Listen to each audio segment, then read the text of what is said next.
It's the spring of 1879 and the initial British invasion of the Zululand has failed. Small Zulu raiding parties cross the border looking for targets of opportunity in the British territories. A small British force is dispatched to the Zululand border in an attempt to discourage these cross-border raids. The British force consists of 2 companies. Each company contains 3 platoons. One of the platoons from A Company is rated as sharpshooters. In addition, an artillery piece is brought along with veteran gunners. The last unit on the British side is 1 unit of cavalry. The Zulu force consists of 16 units, broken into 4 groups. The first 2 groups are V and X group, each rated as veteran, which gives them a discipline of +1. The other 2 groups,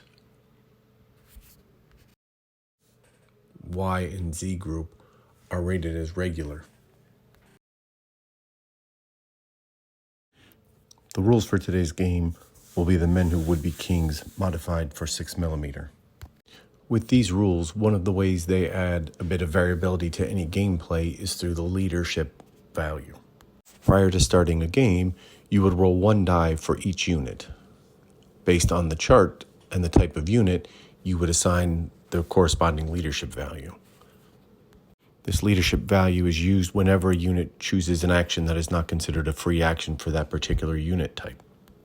Units with lower leadership values are more likely to take non-free actions during the course of a game. As shown, the British units rolled slightly better and ended up with a more favorable leadership setup. Another variation in today's game from the normal rules is instead of using the I go, you go, we'll be using a chit draw for each side to determine which units to activate. To reflect the Zulus being on the offensive and surprising the British, they will be given 1 extra chit. Turn 1. An example of how the leadership role can affect gameplay. Here, A Company, 2 of the 3 units failed their leadership role and therefore were unable to take an action during the first turn. The British deployed their units as follows. A Company and the artillery were located on a small hill above where the wagons and C Company was located, with the cavalry out near the river road crossing. Zulu deployment was done by placing markers 1 through 6 on the table, then rolling a die for the 4 groups and placing the units in the corresponding location. Surprisingly for the Zulu, all 4 units landed in close proximity to each other, and some units were located within striking distance of the British units by the river. The favorable deployments allowed the Zulu to attack the British cavalry at the river crossing. Unfortunately for the Zulu, the die rolls go against them. In addition, the British are able to engage in some long-range shooting, inflicting additional casualties on the initial Zulu advance.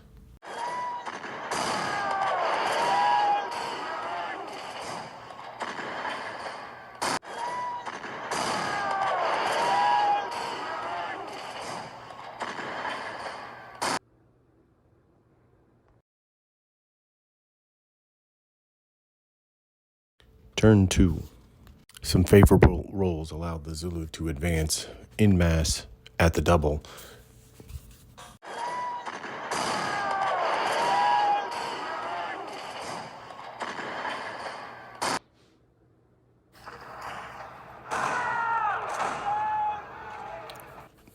The one group that is slower to proceed is Z group on the far side of the river, however.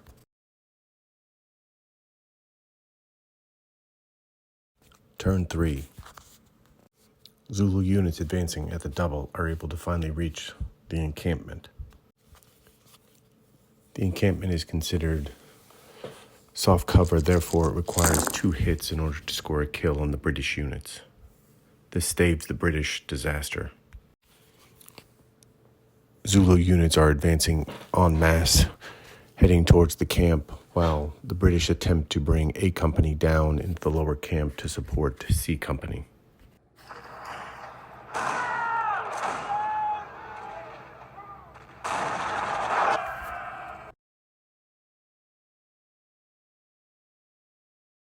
Turn 4.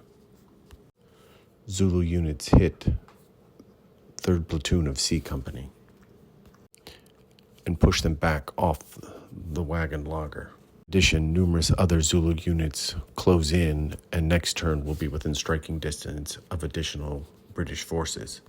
A Company has managed to take up positions to the left and the right of C Company in the line. However, the number of Zulu units is going to prove a daunting challenge for the British. The first unit is lost as the British cavalry, which has held out for several turns, is finally overrun by Zulu forces. Turn 5. Zulu forces on the left flank, which had lagged early in the game, have finally caught up and now start to engage British forces. Solid rolling by the Zulus against C Company in Lager inflicts additional heavy casualties on the British. Fortunately for the British, they inflict limited casualties back.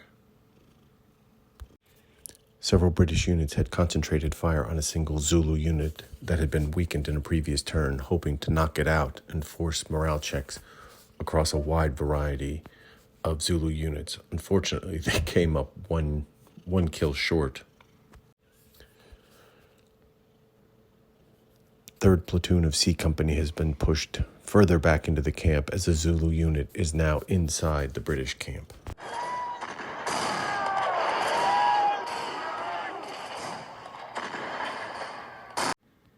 Turn 6. 2nd Platoon of A Company is pushed back on the British left flank. 2nd Platoon of C Company has been pushed further and further into the camp, hotly pursued by Zulu forces. The one bright spot for the British in the camp is 1st Platoon of C Company withstood several assaults by the Zulus, inflicting heavy casualties across the board. The 2 platoons from A Company on the British right have been pushed back, suffering heavy casualties as well, with numerous Zulu forces within striking distance on the next turn.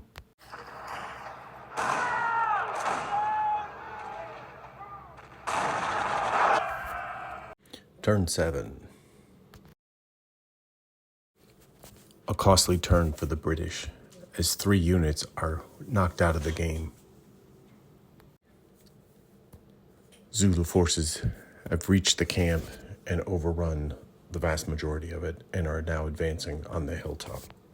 While 1st Platoon of C Company is still intact in the camp, they have been greatly diminished. 2nd Company has been pushed all the way back up the hill. Only 1 platoon from A Company is still on the field. At this stage of the fighting, the game is called as the British have lost a significant number of units, and the few units remaining on the table are greatly diminished and likely to be overrun by the significant number of Zulu units still combat effective. Looking at the state of the British forces, half the units have been wiped out, while 1st and 2nd platoons of C Company have done an amazing job of surviving. With only 1 or 2 points of combat power left, their survivability is definitely in doubt. 1st Platoon of A Company still has a bit of firepower left in it. However, there are at least 4 Zulu units that were within striking distance, and in close combat, it is highly unlikely that they would have survived another turn.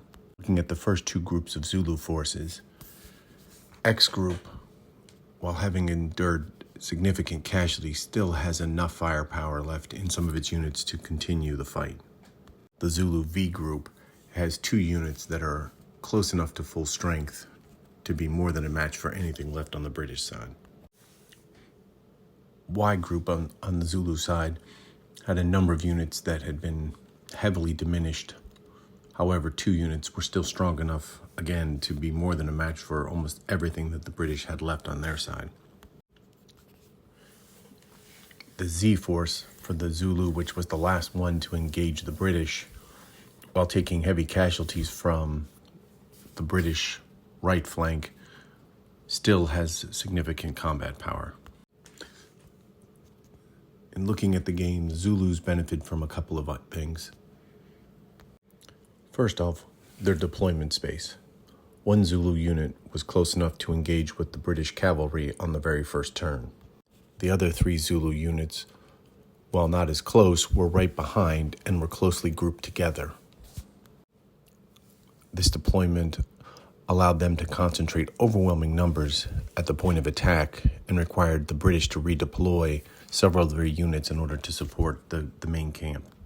A second point was the Zulus were very successful at their leadership roles and were able to move at the double at critical times in the game and were able to keep the momentum going throughout. Another thing that benefited the Zulu was some of the early roles by the British to move A Company were very unsuccessful. This delayed some of the British units getting in range as quickly as they were needed. Thank you for watching, and I hope you enjoyed this.